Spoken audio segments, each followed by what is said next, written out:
പിതാവിന്റെയും പുത്രന്റെയും പരിശുദ്ധാത്മാവിന്റെയും നാമത്തിൽ ആമേൻ. എന്റെ പ്രിയരെ, ഇന്ന് ഓഗസ്റ്റ് 26 ബുധനാഴ്ച. അമ്മേ പരിശുദ്ധ അമ്മേ, അമ്മേ പരിശുദ്ധമേ, ദൈവമാതാവേ, കൃപാസനത്തിലൂടെ ഞങ്ങൾക്കും ഞങ്ങളുടെ ദേശത്തിനും അമ്മ മധ്യസ്ഥം തേടി തന്ന എല്ലാ അനുഗ്രഹങ്ങൾക്കും കൃപകൾക്കും ഞങ്ങളിപ്പോൾ ഹൃദയം നിറഞ്ഞ നന്ദി പറയുന്നു.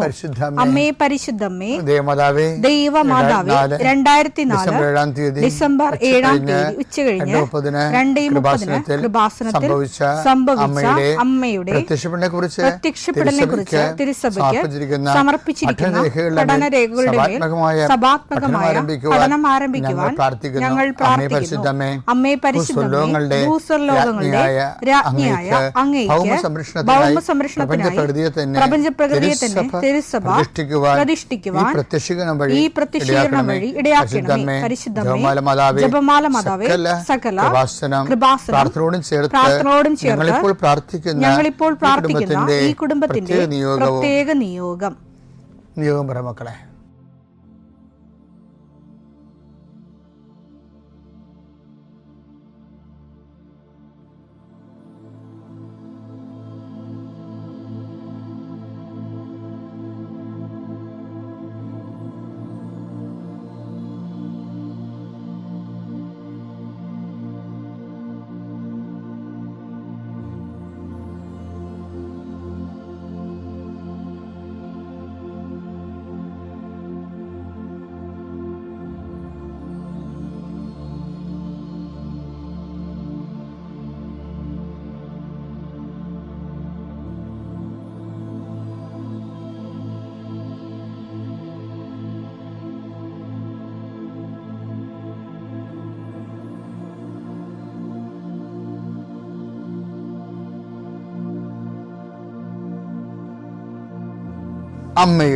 അമ്മയുടെ പ്രത്യക്ഷീകരണത്തിന്റെ ഈ അനുഗ്രഹവേളയിൽ ഞങ്ങൾക്ക് സാധിച്ചു തരുവാൻ കനിയണമേ. ആമേൻ. വിശ്വാസ പ്രമാണം. സർവശക്തനായ പിതാവും ആകാശത്തിന്റെയും ഭൂമിയുടെയും സൃഷ്ടാവുമായ ദൈവത്തിൽ ഞാൻ വിശ്വസിക്കുന്നു. അവിടുത്തെ ഏകപുത്രനും ഞങ്ങളുടെ കർത്താവുമായ ഈശോമിശിഹായിലും ഞാൻ വിശ്വസിക്കുന്നു. ഈ പുത്രൻ പരിശുദ്ധാത്മാവിനാൽ ഗർഭസ്ഥനായി കന്യകാമറിയത്തിൽ നിന്ന് പിറന്ന് പൊന്തിയോസ് പീലാത്തോസിന്റെ കാലത്ത് പീഡകൾ സഹിച്ച് കുരിശിൽ തറയ്ക്കപ്പെട്ട് മരിച്ച് അടക്കപ്പെട്ട് പാതാളങ്ങളിൽ ഇറങ്ങി മരിച്ചവരുടെ ഇടയിൽ നിന്ന് 3-ാം നാൾ ഉയർത്ത് സ്വർഗത്തിലേക്ക് എഴുന്നള്ളി സർവശക്തിയുള്ള പിതാവായ ദൈവത്തിന്റെ വലതുഭാഗത്തിരിക്കുന്നു. അവിടെ നിന്ന് ജീവിക്കുന്നവരെയും മരിച്ചവരെയും വിധിക്കുവാൻ വരുമെന്നും ഞാൻ വിശ്വസിക്കുന്നു. പരിശുദ്ധാത്മാവിലും ഞാൻ വിശ്വസിക്കുന്നു. വിശുദ്ധ കത്തോലിക്കാ സഭയിലും പുണ്യവാന്മാരുടെ ഐക്യത്തിലും പാപങ്ങളുടെ മോചനത്തിലും ശരീരത്തിന്റെ ഉയർപ്പിലും നിത്യമായ ജീവിതത്തിലും ഞാൻ വിശ്വസിക്കുന്നു. ആമേൻ. സുഖസ്ഥനായ ഞങ്ങളുടെ പിതാവേ, അങ്ങയുടെ നാമം പൂജിതമാകണമേ. അങ്ങയുടെ രാജ്യം വരണമേ. അങ്ങയുടെ തിരുമനസ് സ്വർഗത്തിലെ പോലെ ഭൂമിയിലും ആകണമേ. അന്നു വേണ്ടുന്ന ആഹാരം ഇന്ന് ഞങ്ങൾക്ക് തരണമേ. ഞങ്ങളോട് തെറ്റ് ചെയ്യുന്നവരോട് ഞങ്ങൾ ക്ഷമിക്കുന്നത് പോലെ ഞങ്ങളുടെ തെറ്റുകൾ ഞങ്ങളോടും ക്ഷമിക്കണമേ. ഞങ്ങളെ പ്രലോഭനത്തിൽ ഉൾപ്പെടുത്തരുതേ, തിന്മയിൽ ഞങ്ങൾ രക്ഷിക്കണമേ. ആമേൻ. നന്മ നിറഞ്ഞ മറിയമേ, സ്വസ്തി. കർത്താവ് അങ്ങയുടെ കൂടെ സ്ത്രീകളിൽ അങ്ങ് അനുഗ്രഹിക്കപ്പെട്ടവളാകുന്നു. അങ്ങയുടെ ഉദരത്തിൻ ഫലമായി ഈശോ അനുഗ്രഹിക്കപ്പെട്ടവനാകുന്നു. പരിശുദ്ധ മറിയമേ, തമ്പുരാന്റെ അമ്മേ, പാപികളായ ഞങ്ങൾക്ക് വേണ്ടി ഇപ്പോഴും ഞങ്ങളുടെ മരണസമയത്തും തമ്പുരാനോട് അപേക്ഷിക്കണമേ. ആമേൻ. കർത്താവിന്റെ ഉന്നതമായ നാമത്തിന് സ്വസ്ഥം ചെയ്യും. കർത്താവിന്റെ വിശുദ്ധ പൗരോഹിത്യത്തെ മഹത്വപ്പെടുത്തണമേ. കർത്താവ് സഭയിലുള്ള സാന്നിധ്യം പ്രകടമാക്കണമേ. 40 വർഷം ഞാൻ അർപ്പിച്ച കൃപാന്റെ യുഗതിയാൽ കൃപാസനത്താറെ ജീവനോടെ പ്രത്യക്ഷപ്പെട്ട മാതാവിന്റെ മധ്യസ്ഥത്താൽ ഞാൻ മക്കളെ ഈശോ നാമത്തെ ആശീർവദിക്കുന്നു. കർത്താവെ, ജോലിയില്ലാത്തവര്, വീടില്ലാത്തവര്, ജീവിതത്തിൽ കലഹങ്ങളും പിന്നതുകൊണ്ട് പിരിഞ്ഞു താമസിക്കുന്ന ജീവിത പങ്കാളികളെ, കുഞ്ഞുങ്ങളുടെ തെറ്റായ അവസ്ഥകൾ കണ്ട് വിഷമിക്കുന്ന മാതാപിതാക്കന്മാരെ, ശാരീരികമായ രോഗങ്ങളെ അവസരപ്പെടുന്നതും രോഗം ആകുന്നതിന് സമയമെടുക്കുന്നില്ലെന്ന് ഓർത്ത് ഉത്കണ്ഠപ്പെടുന്നവരെയും സമർപ്പിച്ച് പ്രാർത്ഥിക്കുന്നു. ഇന്ന് യാത്ര ചെയ്യുന്നവരെ, ഇന്നത്തെ യാത്രയ്ക്ക് വേണ്ടി വിവിധമായ ഒരുക്കിയിരിക്കുന്ന ലക്ഷ്യങ്ങൾ, കണ്ടുമുട്ടുന്ന വ്യക്തികൾ, സംസാരിക്കുന്ന സംഭാഷണങ്ങൾ, എഴുതുന്ന രേഖകൾ, ഒപ്പിടുന്ന ഡോക്യുമെൻറ്റുകൾ, പങ്കെടുക്കുന്ന ഇൻ്റർവ്യൂകൾ, സെൻഡ് ചെയ്യുന്ന മെസ്സേജുകൾ എല്ലാം കർത്താവിൻ്റെ കൃപയാൽ നിറയപ്പെടാനും, നീ ഇന്ന് തിരികെ എത്തുന്ന സമയത്ത് കർത്താവിൻ്റെ കൃപ നിന്നെ നിറഞ്ഞു നിന്നുകൊണ്ട് സന്തോഷം വന്ന് ഉറങ്ങുവാനും, ഇന്നത്തെ ദിവസം മുൻനിർത്തി നീ കണ്ടുമുട്ടുന്ന ഓരോ നിമിഷങ്ങളെയും, നിൻ്റെ ഓരോ സമയങ്ങളെയും, സന്ദർഭങ്ങളെയും, എല്ലാം സംരംഭങ്ങളെയും പരിശുദ്ധമ്മ ദൈവമാതാവിൻ്റെ മധ്യസ്ഥത്തിൽ രാത്രിയും തിരിച്ചെത്തുന്നവരെ കർത്താവിൻ്റെ നാമത്തിൽ മാതാവിൻ്റെ മധ്യസ്ഥതയിൽ ഞാൻ നിൻ്റെ ജീവിതത്തെയും നിൻ്റെ കുടുംബത്തെയും ഈശോ നാമത്തെ ആശീർവദിക്കുന്നു. നമ്മൾ വേണ്ട സമയത്ത് അനുഗ്രഹവും കൃപാവരം ലഭിക്കാൻ കൃപയുടെ സിംഹാസനം വാഗ്ദാനപ്പെടുത്തി സമീപിക്കാൻ പറഞ്ഞു. എങ്ങനെ സമീപിക്കണം? അതിൻ്റെ 10 യോഗ്യതകളിലെ 9 നമ്മൾ ഇന്നലെ പറഞ്ഞു. 10ാമത്തെ യോഗ്യത എന്താണെന്നറിയാമോ? നന്ദിപൂർവ്വം പ്രവേശിക്കണം, നന്ദിപൂർവ്വം സമീപിക്കണം. അതാണ് 1 തെസ്സലോനിയ 5:16 എപ്പോഴും സന്തോഷത്തോടെ ഇരിക്കുവിൻ, എപ്പോഴും സന്തോഷിച്ചിരിക്കുക, ഇടവിടാതെ പ്രാർത്ഥിക്കുവിൻ, ഇടവിടാതെ പ്രാർത്ഥിക്കുക, എല്ലാ കാര്യങ്ങളിലും നന്ദി പ്രകാശിപ്പിക്കുവിൻ. എല്ലാ കാര്യവും നന്ദി പ്രകാശിപ്പിക്കുക. ഇതാണ് യേശുക്രിസ്തുവിൽ നിങ്ങളെ സംബന്ധിച്ചുള്ള ദൈവഹിതം. നിങ്ങളെ സംബന്ധിക്കുന്ന ദൈവഹിതം. നമ്മളെ എല്ലാ വിഷയത്തിനും നമുക്കൊരു മോശം വന്നാൽ, ഇപ്പം ഞാൻ ഈ നന്ദി പ്രകാശിപ്പിക്കുന്നതിന് ഞാൻ പറയുന്ന കാര്യം എന്താണെന്നറിയാമോ? ഞാൻ നിങ്ങളോട് പറഞ്ഞിട്ടുണ്ടത്, എൻ്റെ 15ാമത്തെ വയസ്സ്, ഞാൻ ഇപ്പോൾ SLC പഠിക്കുമ്പോഴാണ് അപ്പം മരിച്ചത്. അപ്പോൾ എനിക്ക് താങ്ങാനേ പറ്റത്തില്ലായിരുന്നു. പക്ഷേ സെമിനാരി പോയിട്ട് ഒറ്റക്കാണ് പോയത്. സെമിനാരി ചേർന്ന് കൊണ്ടൊന്നും ആക്കാൻ ആരില്ലായിരുന്നു. അപ്പം നിക്കറക്കിട്ടാണ് പോയത് സെമിനാരി. അവിടെ ചെന്നിട്ടാണ് മുണ്ടൊക്കെ വാങ്ങിച്ചത്. അപ്പോൾ അവിടെ എന്ത് പ്രശ്നം വെച്ചാൽ, അവിടെ ചെല്ലുമ്പോഴേ നമുക്ക് അപ്പനില്ലാതെ പറയാനായി. ഞാൻ എൻ്റെ അമ്മയ്ക്ക് ചെവി കേൾക്കാൻ പാടില്ലായിരുന്നു. അവരുടെ അമ്മയോട് ഒരു കാര്യം പറഞ്ഞ് ഞാൻ ജീവിച്ചിട്ടില്ല.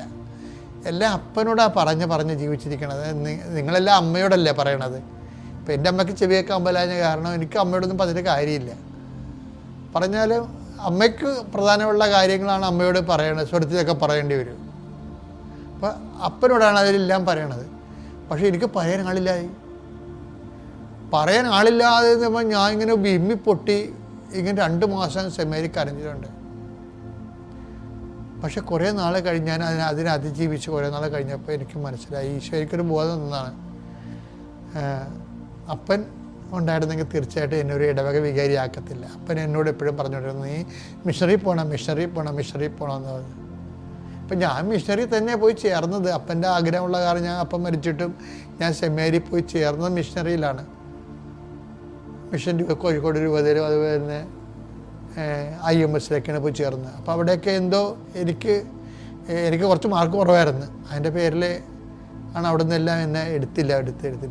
അപ്പം ഞാൻ അവസാനം വന്ന് 1 മാസം കഴിഞ്ഞപ്പോഴാണ് ഒന്ന് ആലപ്പുഴ ചേർന്നത്. ആലപ്പുഴ ചേർന്നതിന് മുമ്പ് ഞാൻ കഴിഞ്ഞ ദിവസങ്ങളിൽ വാർഷിക ധ്യാനത്തിന് പോയപ്പോഴേ, ഞാൻ എല്ലാ വർഷവും വാർഷിക ധ്യാനത്തിൽ പോകുമ്പോൾ അന്തോണിസൂൻ്റെ അടുത്ത് പോയി പ്രാർത്ഥിക്കും. വെള്ളിയാഴ്ച പോരാൻ നേരത്ത് എല്ലാ വെള്ളിയാഴ്ച കഴിഞ്ഞ 40 കൊല്ലമായിട്ട് ഞാൻ മുടങ്ങാതിരുന്നൊരു കാര്യമാണ്. ആലപ്പുഴ അന്തോണിസിൻ്റെ മുമ്പേ പ്രാർത്ഥിക്കും. എന്താ കാര്യം വെച്ചാൽ എന്നെ സെമിനാരിന്ന് റിജക്റ്റ് ചെയ്ത് എനിക്ക് ആലപ്പുഴ സെമിനാരി എന്നെ കൊണ്ട് ആക്കാനോ പറയാനോ ആരുമില്ല. അപ്പം ഞാൻ അന്തോണിസിനടുത്ത് എൻ്റെ SLC സർട്ടിഫിക്കറ്റ് കൊണ്ടുപോയി എന്നിട്ട് കർത്താവിൻ്റെ മാല അറിയത്തുള്ളായിരുന്നു. കർത്താവിൻ്റെ മാലാകെ ചെന്നിട്ടും കിഴക്കുവശത്താണ് അന്നത്തെ ബിഷപ്പ് ഹൗസ്, ആലപ്പുഴ ഓർഫനേജിൻ്റെ കിഴക്കുവശത്ത്. അവിടെ ഞാൻ ഒറ്റയ്ക്ക് പോയി ഇങ്ങനെ സ്റ്റെയർകേസിൽ നിൽക്കും. ആരാണ്? അപ്പോൾ അവിടെ നിന്ന് മുകളിൽ നിന്നൊരു അച്ഛൻ ഇറങ്ങി വരും. എന്താടാ വന്നെന്ന് ചോദിച്ചു. എന്നെ അറിയത്തില്ല, ഞാൻ സെമിനാരി ചേരാൻ വന്നു. അതിൻ്റെ സമയം കഴിഞ്ഞില്ല എന്ന് പറയും. എന്നാലും ഈ അച്ഛൻ എൻ്റെ സർട്ടിഫിക്കറ്റ് കൊണ്ടുപോയി ബിഷപ്പിനെ കാണിക്കും, അന്നത്തെ ആറുള്ള പിതാവിനെ. അപ്പോൾ എന്തിനു വിളിക്കാൻ പറയും. അപ്പം അങ്ങനെ ഞാൻ അങ്ങനെ ചേർന്ന ആളാണ്. അപ്പോൾ അന്തോണിസാണ് എന്നെ ചേർത്തത്. അതുകൊണ്ട് ഞാൻ എല്ലാ വർഷവും അന്തോണിസിൻ്റെ അടുത്ത് വാർഷിക ധ്യാനം കഴിയണതിൻ്റെ തലേദിവസം അന്തോണിസിൻ്റെ അടുത്ത് പോയി നന്ദി പറയും. ഇത് പിന്നെ ഞാൻ സെമിനാരി പ്രാർത്ഥിക്കുന്ന സ്ഥലമുണ്ട്. രാത്രി 2 മണിക്ക് മൂന്നാമത്തെ നിലയിൽ കൂടി കയറി കയറിയിട്ട് ഒറ്റക്ക് നിന്ന് പ്രാർത്ഥിക്കുന്ന സ്ഥലമുണ്ട്. കഴിഞ്ഞ 40 വർഷമായിട്ട് ഞാൻ മുടങ്ങാതെ കഴിഞ്ഞ വ്യാഴാഴ്ച ആ സെമിനാരിയുടെ 3-ാം നിലയിൽ പോയി ഒരു ജപമാല എത്തിച്ചിട്ട് പോരും. നമ്മൾ ദൈവം നമ്മൾ കണ്ടുമുട്ടിയ നമ്മുടെ സ്ഥലങ്ങളാണൊക്കെ. ഈ യാക്കോബിന് ബെദ്ദേരി പോലെയാണ് എനിക്ക് സെമിനാരിയുടെ 3-ാം നില എന്ന് പറയുന്നത്. ഞാൻ അന്ന് അവിടെ കയറാൻ പറ്റത്തില്ല, ഞാനൊരു ഏണിയായിരുന്നു. അത് എല്ലാവരും ഉറങ്ങിക്കിടക്കുമ്പോൾ ഞാൻ ഒറ്റയ്ക്ക് കയറി പോകണമായിരുന്നു. അവിടെ പോയി ഇരിക്കും, കുറേ നേരം നിലാവിൽ നോക്കി പ്രാർത്ഥിച്ചിട്ടുണ്ട്. അത് 1 മണിക്കൂറൊക്കെ പ്രാർത്ഥിക്കുമായിരുന്നു. അതുകൊണ്ടാണ് കർത്താവ് എന്നെ ശുശ്രൂഷയ്ക്ക് എടുത്തപ്പോൾ ഇപ്പോൾ ഞാനൊരു മിഷണറി പോലെ തന്നെയാണ്. അത് ഇടവക വികാരിയാണ്. അപ്പോൾ ദൈവം വിചാരിച്ച ഇതെല്ലാം നടക്കും. പക്ഷെ അപ്പനുണ്ടെങ്കിൽ ഈ ഇടവക വികാരിയായിട്ട് വിടത്തില്ല. അപ്പം പല ഇടവക വികാരിയുമായിട്ട് ഗുസ്തിയായിരുന്നു. അതുകൊണ്ടായിരിക്കും ചിലപ്പോൾ അറിയത്ത് സംഘത്തിൻ്റെയൊക്കെ വലിയ ഈ കോഓപ്പറേറ്റീവ് സൊസൈറ്റിയുടെയൊക്കെ ബോർഡ് മെമ്പറായിരിക്കും. പിന്നെ പള്ളിയിലെ വിഷയങ്ങളൊക്കെ ഉണ്ടായിരുന്നു. അപ്പോൾ കുറേ അപ്പം അതുകൊണ്ട് ഇവർ ഭയങ്കര ഈ പള്ളിയിലെ ഒരു വേറെ സെറ്റപ്പാണല്ലോ. പക്ഷേ എന്താ വിഷയം എന്ന് വെച്ചാൽ പിന്നീട് എനിക്ക് മനസ്സിലായി, ഞാനിങ്ങനെ ഈ അന്തോണിസിൻ്റെ അടുത്ത് ചെല്ലാനും ഒറ്റക്ക് പ്രാർത്ഥിക്കാനും. അപ്പോൾ ഒറ്റക്ക് ദൈവവിളി സ്വീകരിച്ച കാരണം എനിക്ക് കർത്താവ് എനിക്ക് അന്ന് തന്നെ നല്ല ധൈര്യം തന്നു. അപ്പോൾ ഞാൻ എനിക്ക് അതിൻ്റെ അകത്ത് നന്ദിയുണ്ട് ദൈവത്തോട്. കാര്യം എന്താണ്, അപ്പനുണ്ടെങ്കിൽ എല്ലാം അപ്പൻ ചെയ്യും. നമുക്ക് ആരും ദൈവത്തിൽ ആശ്രയിക്കേണ്ടി വരികയില്ല. ഞാനിന്ന് ദൈവത്തിൽ ആശ്രയിച്ച പോലും അപ്പനില്ലാഞ്ഞ കൊണ്ടാണ്. അപ്പോൾ എന്താണ്, നന്ദിയാണ്. ഇപ്പോൾ പണ്ട് നിലവിളിച്ച കാര്യത്തിൽ ഇപ്പോൾ ഞാൻ നന്ദി പറയണേ. അപ്പോൾ ദൈവം ഒരു കാര്യം ചെയ്യുമ്പോൾ നമ്മൾ ആ കാര്യം വെച്ചുകൊണ്ട് എന്നോട് അങ്ങനെ ചെയ്തില്ല എന്ന് പറഞ്ഞ് നോക്കിക്കൊണ്ട് നടക്കരുത്. നന്ദി പറഞ്ഞാൽ മതി. അതിനകത്ത് എന്തെങ്കിലും കാര്യം നന്ദിയുടെ ഉണ്ടാകും. പിതാവിൻ്റെയും പുത്രൻ്റെയും പരിശുദ്ധാത്മാവിൻ്റെ നാമം.